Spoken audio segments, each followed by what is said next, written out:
பிரிவினைக்கு இல்லாமல் மனுஷத்தை உறுதி ராஜ்யம் நிர்மாணிக்கிறார். மனிதாபிமான முதன்மையான ஒரு ஆட்சி முறை உருவாக்க வேண்டும்.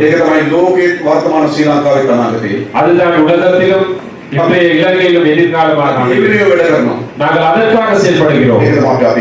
அதுதான் எமது எதிர்பார்ப்பு. மதன சமாத பின் ஆரணுட சமாத எங்களுக்கு தெரியும் சில இடங்களிலே தோண்டும் போது பழைய எலும்புக்கூடுகள் பெரிய ஒரு கருத்தாடல் அல்லது கருத்துக்கள் சமூகத்திலே இருக்கின்ற இந்த செம்மணி புதை குறித்துள்ள நாங்கள் வெளிப்படையான தன்மையான ஒரு ஆராய்ச்சி அதற்காக செயல்படுத்துகிறோம். ஆனால் அந்த ஆராய்ச்சியின் எதிர்பார்ப்பு என்ன? முகத்தை விமர்சனங்களின் இகழ்தலை யுக்தி நாங்கள் அந்த ஆராய்ச்சிகளினூடாக எதை படித்துக் கொள்ள வேண்டும். சமூக விதிமுதல் கொடுணும் ராஜ்ய தீர்மானிக்கும் அபேட்சாவை அமைக்கிறேன். மீண்டும் ஒரு முறை அவ்வாறான சமூக புதைக்குழிகள் வராமல் இருப்பது எங்கள் எதிர்பார்ப்பாக இருக்க வேண்டும். அவ்வாறு தான் இந்த நாடு முன்னோக்கி செல்ல முடியும். ஆனால் இன்னும் ஒரு ಸ್ವಲ್ಪ நேரத்திலே யாழ்ப்பாணத்திலே சர்வதேச கிரிக்கெட் மைதானத்திற்கான அடிக்கல் நாட்டு விழா செய்கின்றோம்.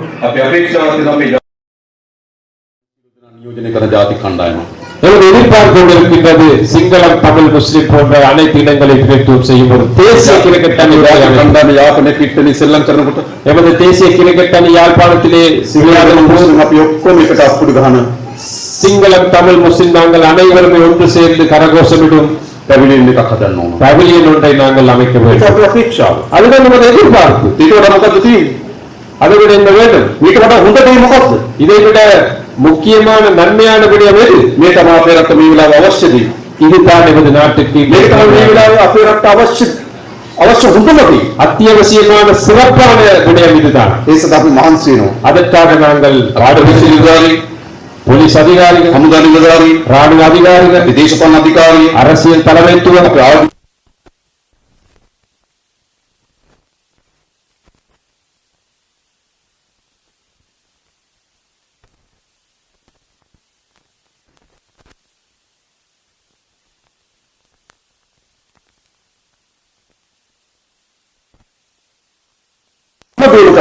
எமது பக்கம் சார்பாக செய்யக்கூடிய அனைத்தையும் நாங்கள் செய்கிறோம்.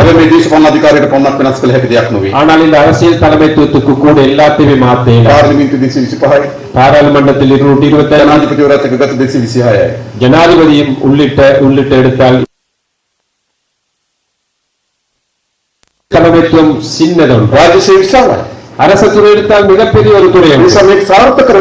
ஆகவே இது வெற்றி அளிக்க வேண்டுமானால் இந்த அரசியல் தலைமைத்துவமும் ஒன்றாக வேலை செய்ய வேண்டும். அதுதான் நான் உங்களிடம் விசேஷமாக ஒரு வேகமான அபிவிருத்தி வழக்குக்கு தேவைப்படுகிறது.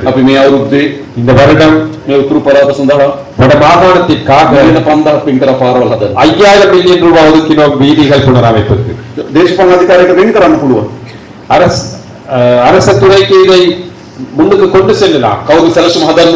யாரு திட்டமிட வேண்டும், யாரு டெண்டரை வழங்க வேண்டும், யார் இதை மேற்பார்வை செய்ய வேண்டும்? நீங்கள் දේශපාලන අධිකාරියට පමණක් මේ කරන්න බෑ. அரசியல் தலைமைத்துக்கு மட்டும் இதை செய்ய කරන්න රාජ්‍ය විශාල නියැත්වීමක් අවශ්‍යයි. இது செய்ய வேண்டுமாக இருந்தால் அரசு துறை අවසන් කරමු. பல முறைகளை நாங்கள் துடைத்தெறிவோம். අපි හැමදෙනාට වගකීමක් තියෙනවා. நாங்கள் அனைவருக்கும் ஒரு பொறுப்பு இருக்கின்றது. අපි හැමදෙනාම යුතුයකමකට බැඳිලා ඉන්නවා. நாங்கள் அனைவரும் ஒரு பொறுப்புக்கு அடிபணிந்திருக்கிறோம். අපි හැමදෙනාම අපේ දරුවන්ට මේට වඩා හොඳ අනාගතයක් ප්‍රාර්ථනා කරනවා. நாங்கள் அனைவருமே இதைவிட மிகப்பெரிய ஒரு எதிர்காலத்தை